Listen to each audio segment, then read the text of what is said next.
Good morning friends. हमने पिछले arsenic के लेक्चर में ये देखा था कि आर्सेनिक का इंसान बहुत ही ईगोइस्टिक होता है, ये बहुत ही सेंसोरियस होता है और ये बहुत ही बेचैन रहता है। ये बहुत ही मेंटली रेस्टलेस रहता है। इस मेंटल रेस्टलेसनेस को ख़त्म करने के लिए या इस मेंटल रेस्टलेसनेस के कारण इसके दिमाग में एक चीज़ आ गई कि मैं चीज़ों को व्यवस्थित कैसे करूं, और ये व्यवस्थित करने वाली जो चीज़ होती है ये परिस्थिति को व्यवस्थित करने की कोशिश करता रहता है, ये लोगों को व्यवस्थित करने की कोशिश करता रहता है।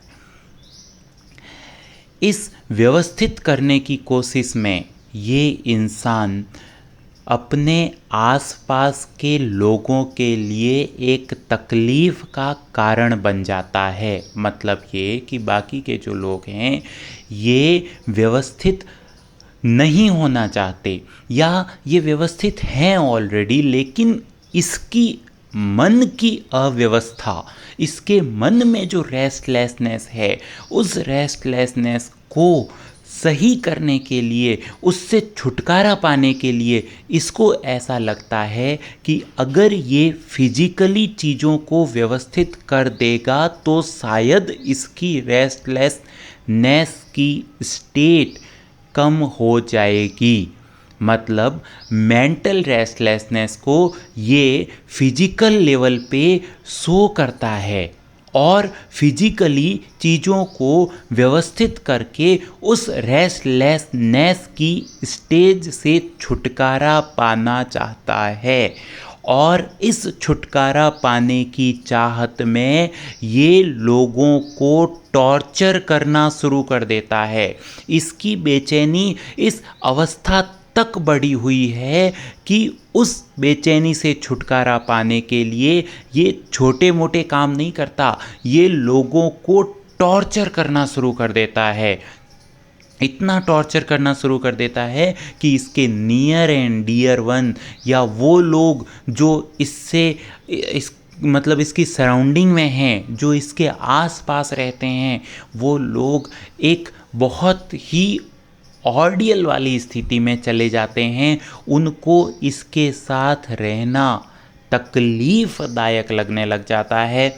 और सबसे ज़्यादा तकलीफ़ ये किन लोगों को देता है? सबसे ज़्यादा तकलीफ़ ये उन लोगों को देता है जो लोग इसके बहुत ज़्यादा पास रहते हैं, या यूँ कहें कि ये सबसे ज़्यादा तकलीफ़ उन लोगों को देता है जो लोग इसको रिटर्न में वापस जवाब नहीं देते, जो लोग इसकी बात को सहन करते हैं, जो लोग इसकी अव्यवस्थित मेंटल स्टेट को समझते हैं, जो लोग ये समझते हैं कि ये बेचारा परेशान है।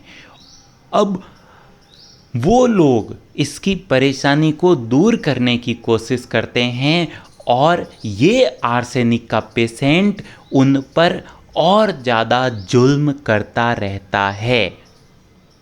मतलब ये हुआ कि आर्सेनिक के पेशेंट का जो लोग रख रखाव करते हैं, जो लोग इस आर्सेनिक के पेशेंट की सेवा करते हैं ताकि ये अपनी मेंटल टॉर्चरसम स्थिति से किसी तरह बाहर आ जाए, जो आर्सेनिक पेशेंट की देख रेख करते हैं, जो इसके भले के लिए इसके साथ बैठे हैं, इसकी हर तकलीफ़ को कम करने की कोशिश कर रहे हैं, ये उन लोगों को सबसे ज़्यादा परेशान करता है। इस स्थिति को दर्शाया गया है एक रूब्रिक से, जिस रूब्रिक को कहते हैं बाइटिंग टम्बलर हिज। टम्बलर क्या होता है? टम्बलर का मतलब है बर्तन। आप ये समझो कि अगर आप एक दवाई को लेने के लिए एक चम्मच का इस्तेमाल कर रहे हो और वो चम्मच के थ्रू आपके मुंह में दवाई जा रही है, इसका अर्थ ये हुआ कि वो चम्मच जो है आपको सुख देने की कोशिश कर रहा है, वो चम्मच आपकी तकलीफ़ों को दूर करने के लिए मेडिसिन और आपके बीच में मीडिएटर का काम कर रहा है, और आर्सेनिक का पेशेंट उसी चम्मच को काटता रहता है, उन्हीं लोगों को परेशान करता है जो लोग इसकी सहायता कर रहे हैं। तो ये यहाँ तक एक हिस्सा हुआ आर्सेनिक का। अब इसका दूसरा हिस्सा समझने की कोशिश करते हैं। ये आर्सेनिक का पेशेंट जो बहुत ही डरा हुआ है, ये ऐसा डरा हुआ इंसान है जो काल्पनिक समस्याओं से तकलीफ में है।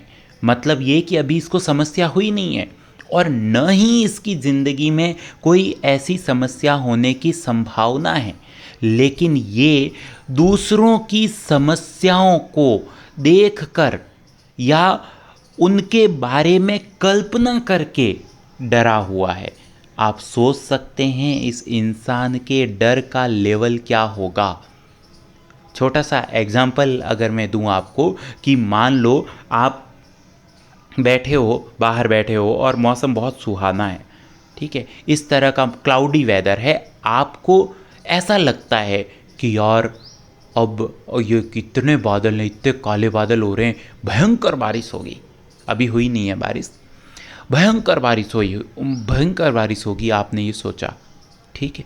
और ऐसा सोचने के बाद फिर आप ऐसा सोचते हैं कि यार अगर भयंकर बारिश हुई तो पानी का लेवल तो बहुत बढ़ जाएगा, और पानी का लेवल जब इतना बढ़ जाएगा तब ये तो पानी घरों में भर जाएगा, जब घरों में पानी भर जाएगा तो हमारे बिस्तर वगैरह सब खराब हो जाएंगे, हम अपने काम पे नहीं जा पाएंगे, जब काम पे नहीं जा पाएंगे तो पैसा कहाँ से आएगा, और पैसा नहीं आएगा तो हम अपनी बेसिक रिक्वायरमेंट्स को कैसा पूरा करेंगे। इन सब चीज़ों से एक आर्सेनिक अपने दिमाग में एक भय का बहुत बड़ा सीन क्रिएट कर लेता है और वो उस सीन से ही डरा हुआ है। अब ये डरा हुआ इंसान कल्पनाओं में ये सोचता रहता है कि मैं इन काल्पनिक समस्याओं का समाधान कैसे करूँगा। उन काल्पनिक समस्याओं से अकेले ही वो कैसे लड़ेगा, क्योंकि कल्पना में तो वो अकेला ही है ना। अब उसको ये लगता है कि इस काल्पनिक समस्या से मैं अकेला कैसे लड़ूंगा। और अब समझो बात को, ये क्रक्स है आर्सेनिक मेडिसिन का।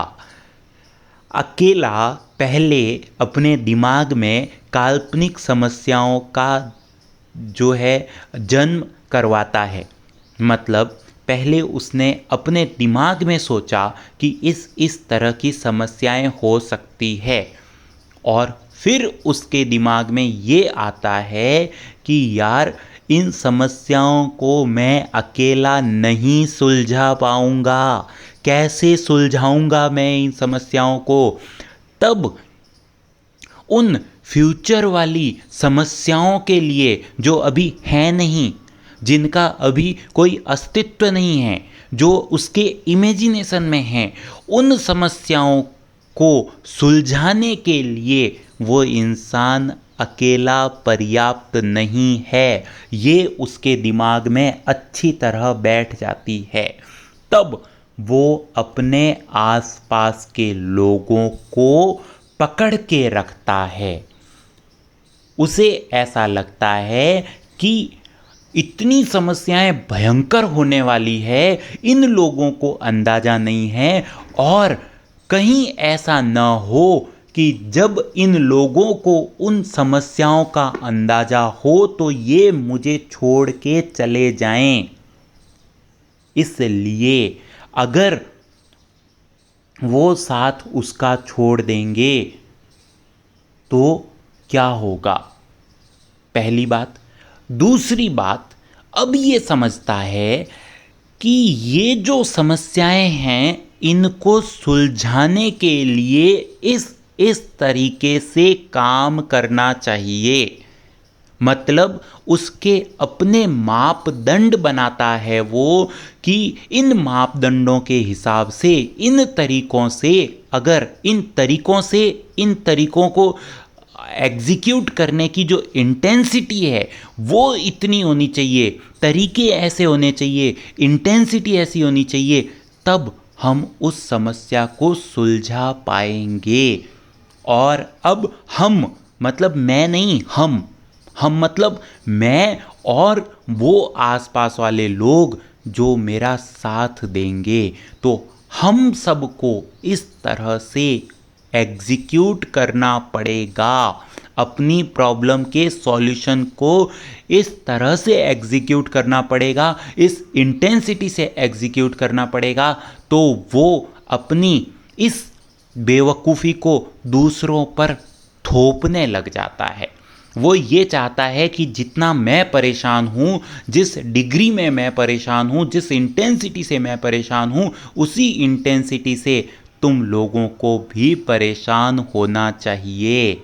अगर वो परेशान नहीं हो रहे हैं उस इंटेंसिटी से, तो वो उन लोगों को डांटेगा, उन लोगों को कहेगा कि तुम्हें कोई फ़र्क नहीं पड़ता, अभी देखो इतने काले बादल आ रखे हैं, इतनी बारिश होने वाली है और तुम लोग आराम से मज़े में बैठे हो, तुमको कोई टेंशन ही नहीं है। तुमको भी उतना डरना चाहिए, और डरने के बाद में उस तरह की परिस्थितियों से गुजरने के लिए इतना ज़्यादा आपको भी, मतलब तुमको भी उतना उस तरीके से तुमको भी एक्शन लेने के लिए तैयार रहना चाहिए। खुश मत रहो तुम भी, मैं दुखी हूँ तो तुम भी खुश मत रहो, तुम भी दुखी रहो, और दुखी भी नॉर्मल दुखी नहीं रहो, उस इंटेंसिटी में दुखी रहो कि यार हाँ इतनी प्रॉब्लम हो जाएगी, अब क्या करेंगे, इस तरह से। अब जब ये सोच रहा है, इस तरह की चीज़ें सोच रहा है, तो ये अपनी परेशानी से इतना ज़्यादा परेशान है कि इसको अपने उन आसपास के लोगों के वेलफेयर के बारे में कोई चिंता नहीं रह जाती है। कैसे होगी? हो ही नहीं सकती ना। आपको ये पता है कि बादल बहुत काले हैं और आपको ये लग रहा है कि अब बाढ़ आ जाएगी, तो आप ये सोच, जब आपके दिमाग में ये चल रहा है कि अब बाढ़ आ जाएगी और इस बाढ़ से कैसे निपटा जाए, तो उस समय आप किसी दूसरे को खुश कैसे देख सकते हो?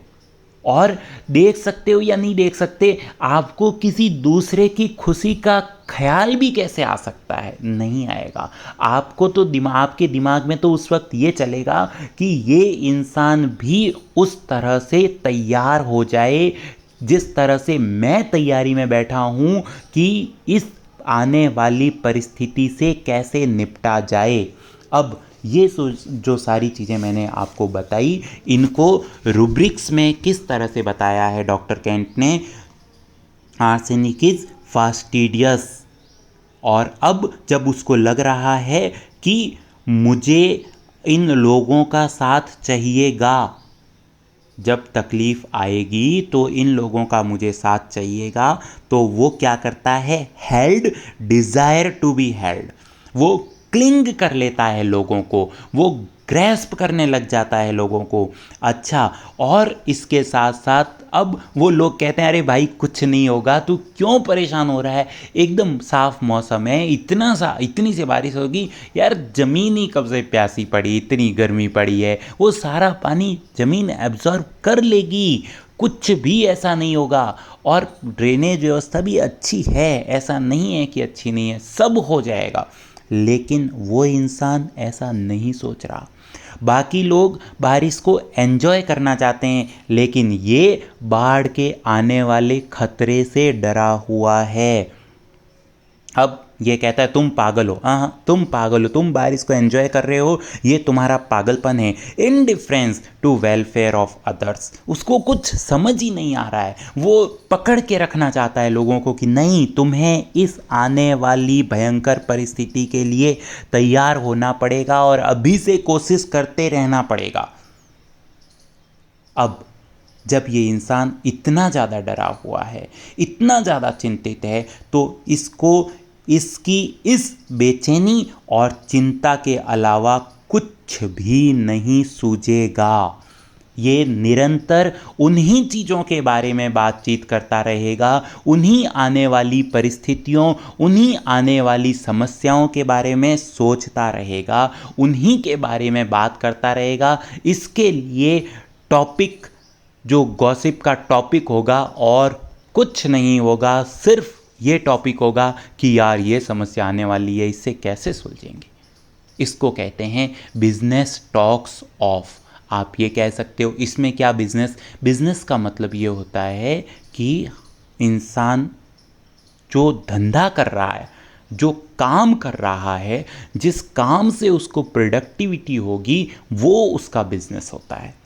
और बिजनेस के अलावा हम कहते हैं ना कि यार फालतू की बातें क्यों कर रहा है। फालतू की बातें मतलब क्या हुआ? फालतू की बातें मतलब this is none of your business. इसको फालतू की बात कहते हैं। मतलब जिस चीज़ से आपको प्रोडक्टिविटी नहीं होगी वो आपका बिजनेस नहीं है। मैंने ये कहा कि अरे यार अमेरिका में ये हो रहा है, तो America, this is none of my business.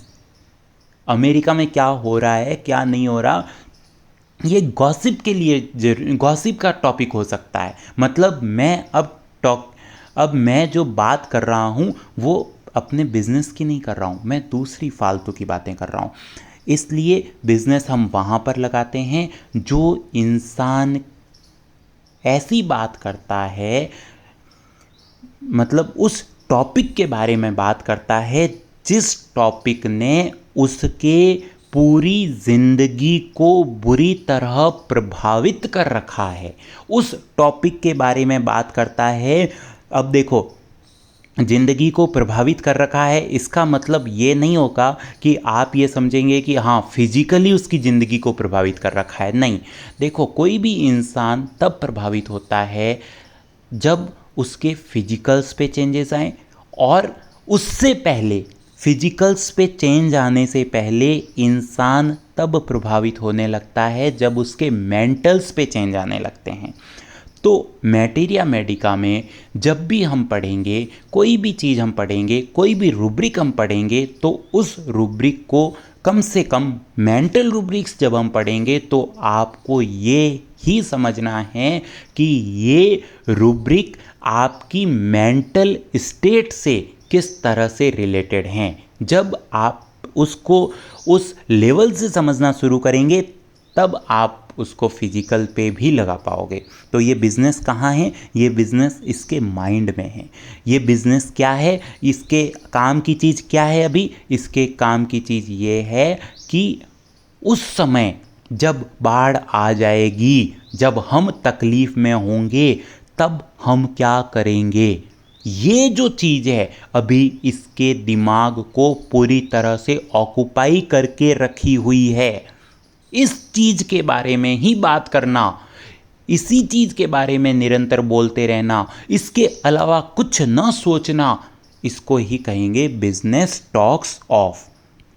अब कल्पना कीजिए एक ऐसे इंसान की जो भविष्य में होने वाली काल्पनिक परेशानियों से डरा हुआ है, वास्तविक नहीं, काल्पनिक परेशानियों से डरा हुआ है, और उसको इस डर के अलावा कुछ सोच ही नहीं रहा। वो इंसान, उसके दिमाग में उन काल्पनिक परेशानियों के अलावा, उन काल्पनिक परेशानियों से पैदा होने वाली बेचैनी के अलावा उसके दिमाग में कुछ आ ही नहीं रहा। उसका एकमात्र प्रयास ये रहेगा कि किसी तरह कोई न कोई उपाय करके जल्दी से जल्दी इस डरावनी परेशानी का हल ढूंढा जाए। भविष्य में आने वाली काल्पनिक डरावनी तस्वीर इसमें अब इकट्ठा करने की प्रवृत्ति पैदा कर देगी।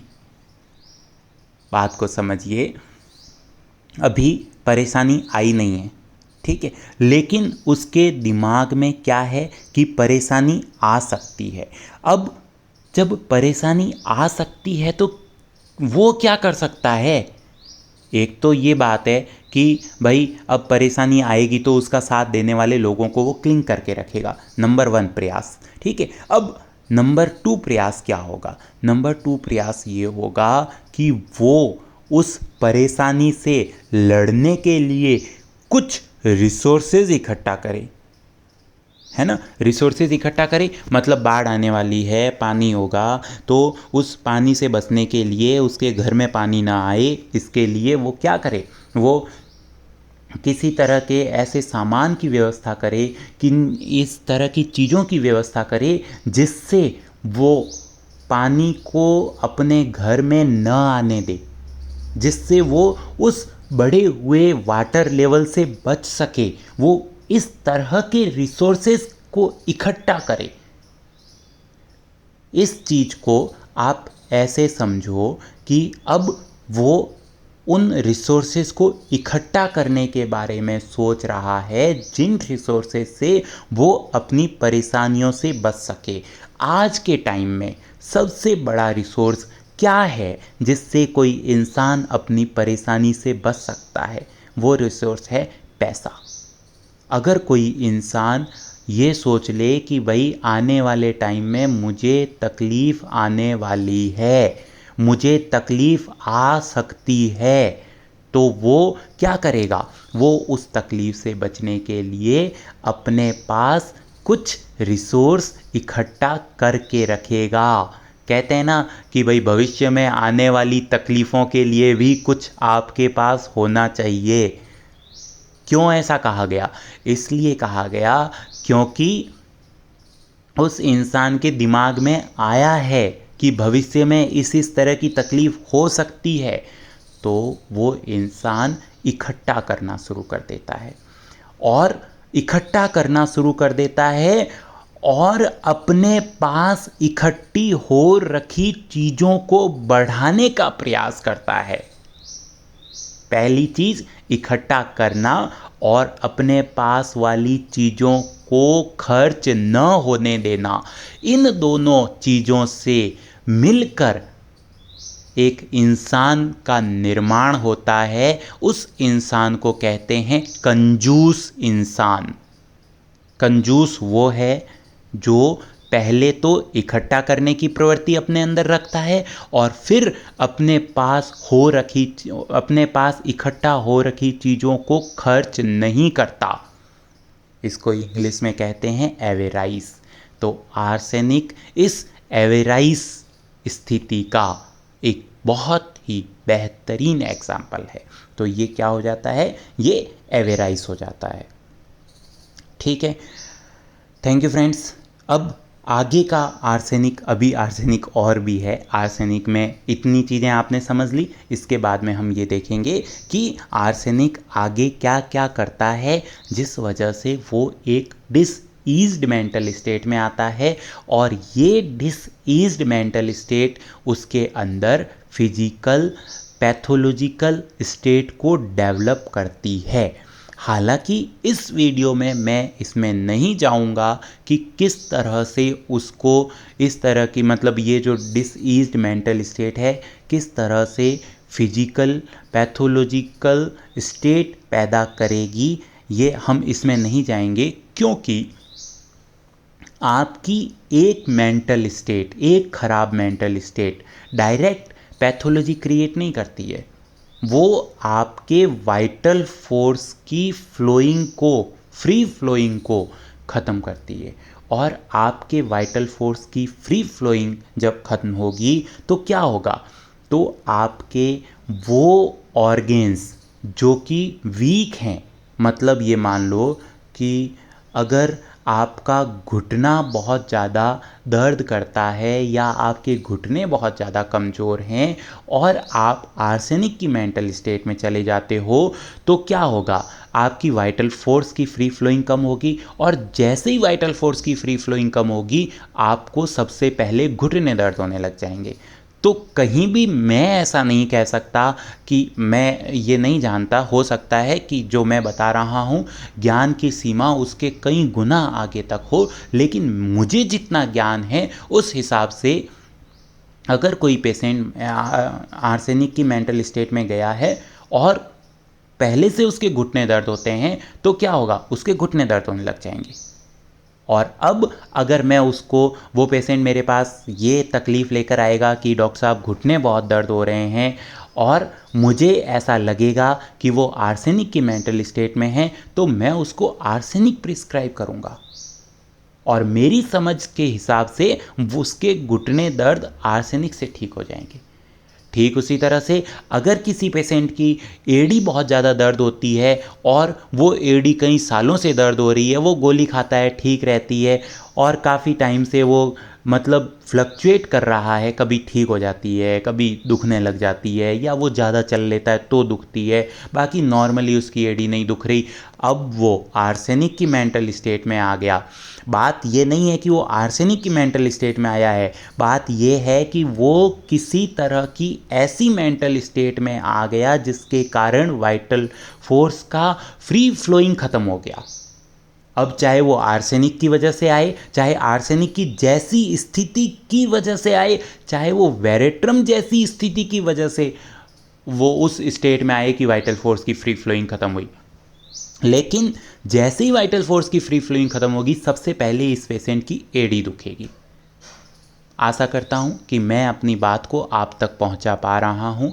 अगर मैं अपनी बात को आप तक नहीं पहुँचा पा रहा तो आप मुझे कमेंट करके बता सकते हैं कि मैं इसमें और क्या प्रयास कर सकता हूँ।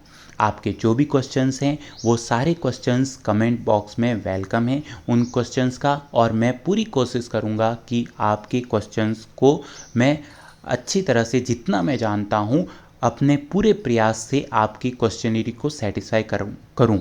Thank you friends.